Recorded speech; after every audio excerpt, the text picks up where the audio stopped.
के कर्णधारों ने भारत के नवीन संविधान 26 जनवरी 1950 को लागू किया गया और यह दिन भारत का गणतंत्र दिवस के कहलाया। भारतीय संविधान के अनुसार गणराज्य घोषित किया गया और तभी से 26 जनवरी का दिन प्रतिवर्ष गणतंत्र दिवस के रूप में सारे भारतवर्ष में बड़ी धूमधाम से मनाया जाने लगा। 26 जनवरी की तिथि का स्वतंत्रता संग्राम के इतिहास में अपना विशेष महत्व है।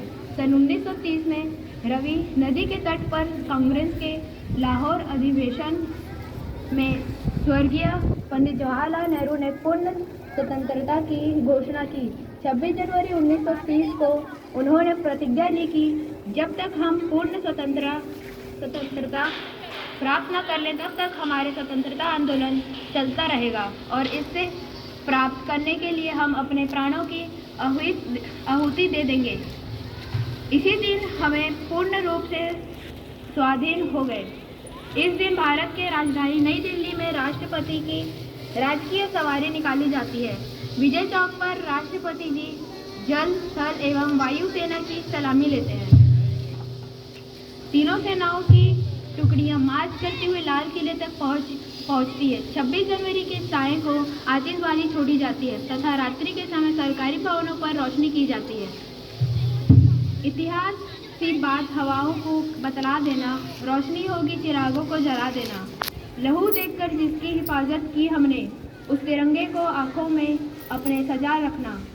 इसी के साथ मैं अपने शब्दों को विराम कहता हूँ। धन्यवाद। Well done, Pratham, for your golden speech. Now, last, I will call Manas Bhandarkar for poem.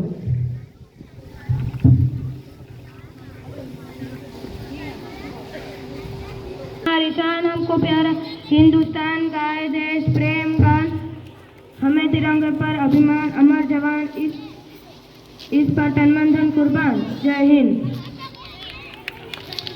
The greatest of virtues, but the parent of all the others. A very cheerful morning to all present over here. I, Swasti from class 8, standing here today as a proud and grateful Indian to express my heartfelt for Republic Day. I would like to thank Principal Ma'am who has always been supportive of our initiative and encouraged us to strive for excellence. I would also like to extend my gratitude to our teachers who have been our guiding light, imparting wisdom and knowledge to us and nurturing our talents. Their unwavering support has been instrumental in our growth and development. And I would also like to thank our non-teaching staff to help us in every way.